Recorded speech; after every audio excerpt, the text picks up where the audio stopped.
So, welcome to Jumbo IS and welcome to our lecture series called Daily MCQ Practice. In this lecture series, we cover a particular day's current affairs through a set of 4 to 5 MCQ. Needless to say that you need to make this lecture series a part of your daily routine because 4 to 5 MCQs covered on a daily basis would add up to more than 1200 MCQs from the topic of current affairs alone. And I don't need to remind you that current affairs form the most important portion of prelims examination. Around 40 to 50% of the questions are directly or indirectly related to current affairs. Therefore, through this lecture series, you'll get enough practice from MCQs from current affairs. Make this lecture series a daily habit of yours and part of your daily routine. All right, let's begin today's session, starting with question number 1. Consider the following statements regarding Sudan virus disease. It belongs to the same family of viruses as Ebola virus and causes hemorrhagic fever. It was first identified in 1976 in South Sudan. Hemovaxia is the WHO approved vaccine for preventing SVD, and for treatment a patient is put on antiretroviral therapy. Okay. Now recently WHO has declared that there is an epidemic of Sudan virus disease in Uganda, and it has the potential to spread to other parts of Africa as well. Okay. Now, what is Sudan virus? So, Sudan virus belongs to the same family of viruses as Ebola virus. Okay. And both Ebola virus and Sudan virus cause hemorrhagic fever. Now, what do you mean by hemorrhagic fever? Well, fever is fever. Everyone knows about it. But hemorrhage is basically internal bleeding. Not internal, but basically bleeding.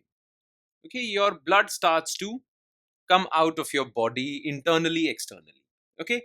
Now, this is a dangerous situation. If not treated properly, then it might even cause mortality, death. Okay. So, first statement is correct. Now, this Sudan virus was first identified in South Sudan in 1976. This part is also correct. And the third statement, hemovaxia. Well, this statement is false. Why? There is no treatment available for Sudan virus disease. There is no vaccine available for Sudan virus disease. At least no vaccine that is approved by WHO. No vaccine that is approved by WHO is there for this disease. So third statement is false. Only 2. The answer is B. Question 2. Which of the following statements regarding Kashmir stag or hangul are correct? It is a subspecies of Central Asian deer and is endemic to Kashmir and northern Himachal. Its status in IUCN Red List is critically endangered. It is declared as the state animal of Himachal Pradesh. Okay. So Kashmir stag, hangul, is a protected species because its numbers are dwindling. Currently, there are only 289 hanguls. That's it. 289 hanguls left.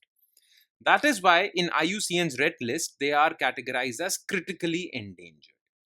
Okay. Now, this Kashmir stag or hangul is a subspecies of Central Asian deer. Okay. And as the name suggests, it is found in Kashmir. Yes. So it is endemic to Kashmir and northern Himachal. This part is also correct. And one more thing. Kashmir stag and hangul is the state animal of J&K, not Himachal Pradesh. So this statement is false. Okay. 1 and 2 only. Question 3. Which of the following are correct regarding National Skill Development Corporation? It is a not-for-profit company established under Section 8 of Companies Act. It is formed under public-private partnership model with 51% stake of government and the rest with private sector. It runs Skilled India Digital Hub, which provides skilling through remote learning. Okay. So basically, National Skill Development Corporation is a corporation. Okay. And this corporation is not for profit. Now, this corporation was established under Ministry of Skill Development and Entrepreneurship. Okay. The thing is that all not-for-profit corporations are registered under Section 8 of Companies Act. All not-for-profit. So this part is correct. Now, NSDC was formed on the lines of public-private partnership model. Okay, so it is a corporation which is owned both by government and private corporations or private sector. The thing is, 51% ownership lies with the private and 49% ownership lies with the government. Okay, so that is why this statement is false. Now, this NSDC runs various programs to skill the youth of our country. One such program is Skill India Digital Hub. Under this, various online courses are available to skill the youth of the country. Okay, so that the youth do not need to go to different skill centers to earn the different skills. They can earn those skills remotely. So, third statement is correct, 1 and 3, C.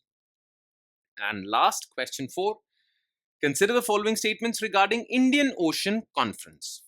It is an annual international conference organized for cooperation in the Indian Ocean region. The first edition of this conference was held in Singapore 2016. Okay.